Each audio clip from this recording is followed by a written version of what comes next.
Bismillahirrahmanirrahim. Assalamualaikum warahmatullahi taala wabarakatuh. My name is Muhammad Rashid bin Mazir and my partner is Muhammad Aiman bin Samiran. Today we will be present on assignment MAT652 algebraic structure. For this assignment, we have been assigned for explaining for two theorem. So for the first one, we choose question number 1. Let A be the non-empty set and let S sub A be a collection of all the permutation of A. Then S sub A is a group under permutation multiplication.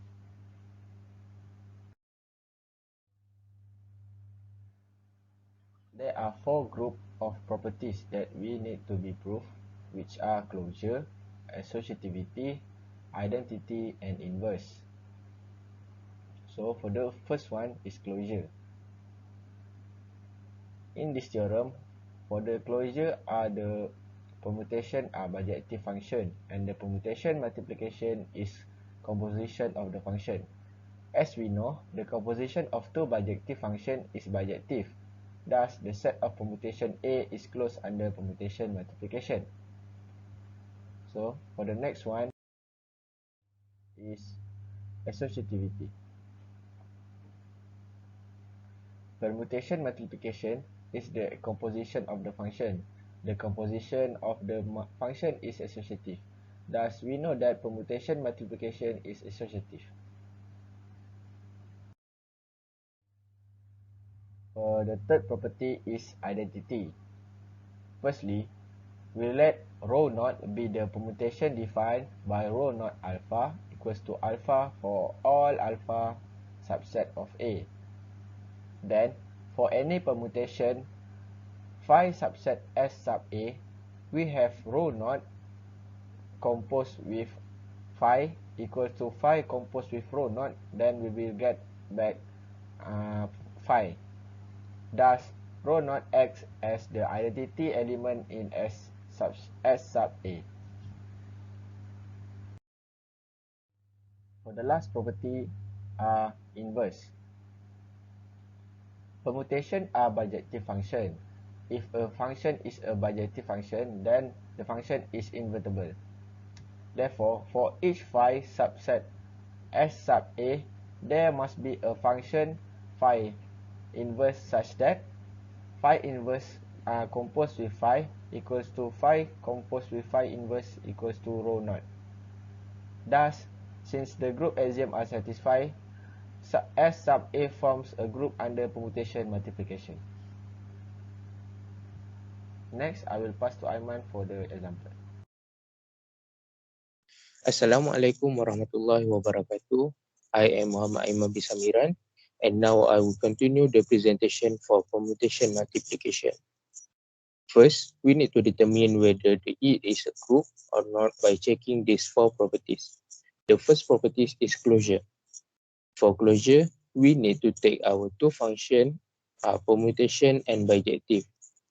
So the first thing, we let f and g is bijective function, and we know that the composition of bijective function are also bijective.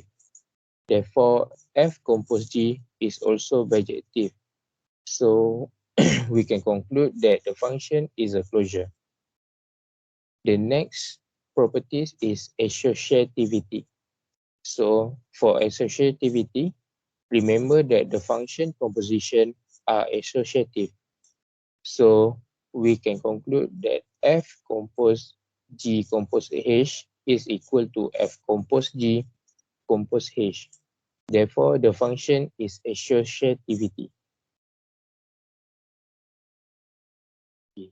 The next property is identity.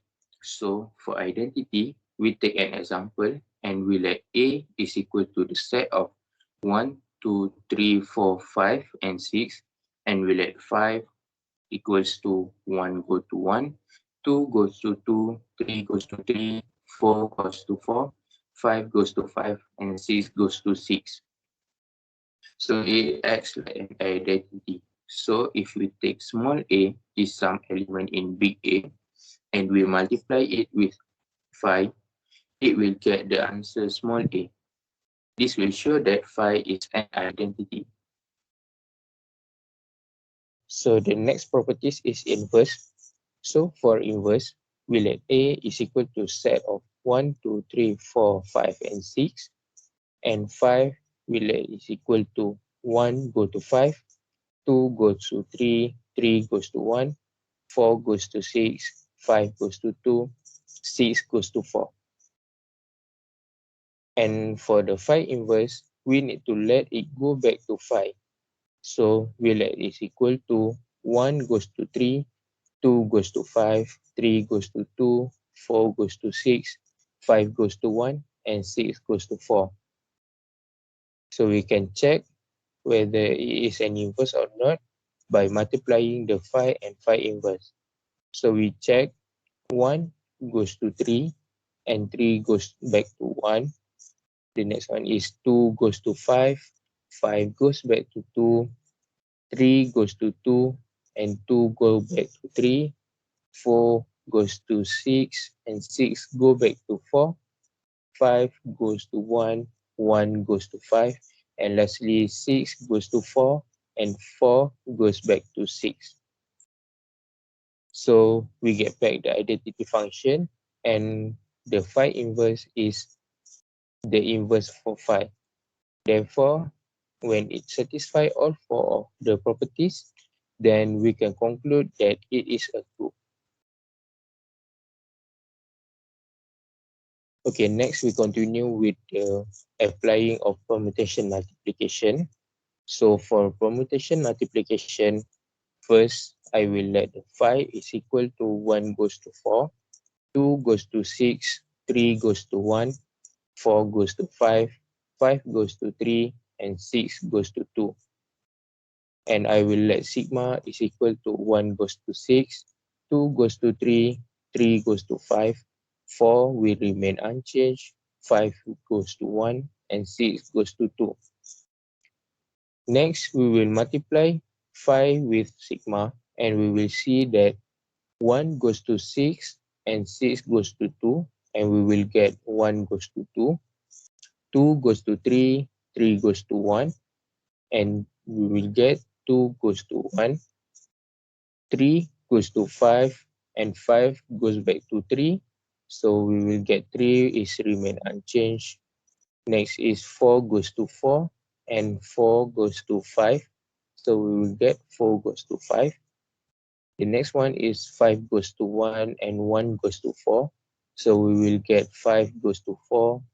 And last one is 6 goes to 2, and 2 goes back to 6. So we will get 6 will remain unchanged. Okay, so I will continue this presentation with question 2, that is Cayley's theorem. The Cayley's theorem states that every group is isomorphic to a group of permutation. Okay, next to prove this statement, we let G to be a given group. So the permutation that we use in this proof will be mapping defined on the set of all elements in G. So for each element of small a in G, we define a mapping f of a is G mapping G by f of a x is equal to ax for all x in G. That is the image of each x in G is obtained by multiplying x on the left by a. Now f of a is 1 to 1 since f of ax equal to f of ay. We can say ax is equal to ay and x is equal to y. So to see that f of a is onto, we let b to be an arbitrary in G. Then x is equal to a inverse b is in G. And for this particular x, we have f of a x is equal to ax. Then we can put the x is equal to a inverse b, and we get a times with a inverse b, and we get the answer is b. Thus, f of a is a permutation on the set of element of G.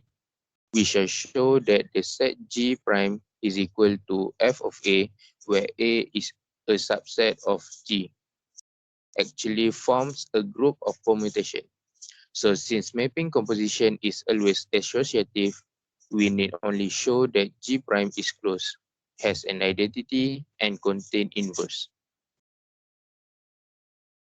Okay, so for any f of A and f of B in G prime, we have f of A times with f of Bx is equal to f of A times f of Bx, and f of A times Bx is equal to A times Bx is equal to AB times X is equal to f of A times Bx for all x in G.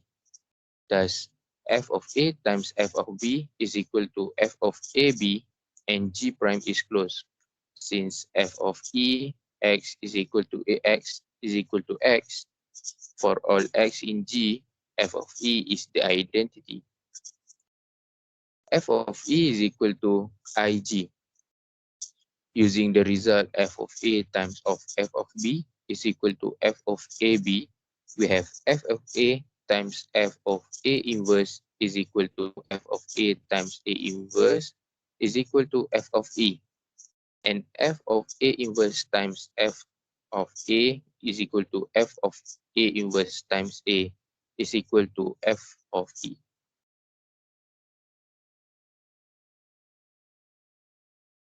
Thus, the inverse of f of A is equal to f of A inverse is in G prime, and G prime is a group of permutation. All that remains is to show that G is isomorphic to G prime. The mapping phi is G mapping G prime defined by phi A is equal to f of A is clearly onto. It is one-to-one since phi A is equal to phi B. We can say that f of A is equal to f of B.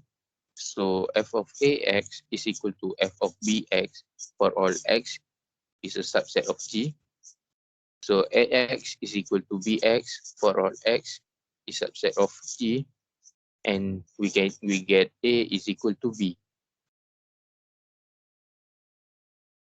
Finally, we can say that phi is an isomorphism since phi A times phi B is equal to f of A times f of B is equal to f of AB is equal to phi AB for all AB in G. So that's all for me, and we will continue with example that will be presented by Muhammad Rashidi. Next, I will continue with the example of Kelly's theorem. So, we should follow the proof of Kelly's theorem with the group G is equals to 1, I, negative 1 and negative I to obtain a group of mutation G prime that is isomorphic to G. It is also an isomorphism from G to G prime with function A G to G prime defined by function Ax equals to Ax for each A subset G. We obtain the permutation on the set of elements of G such as following.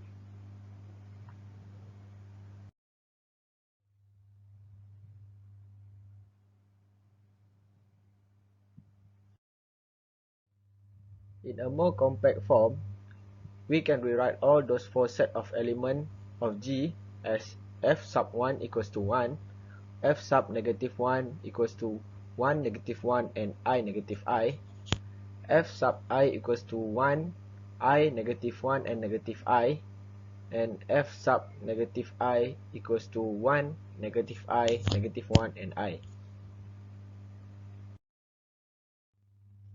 So, according to the proof of Kelly's theorems, the set of G primes is equal to f sub 1, f sub I, f sub negative 1 and f sub negative I is a group of mutation, and the mapping of phi on G to G prime can be defined by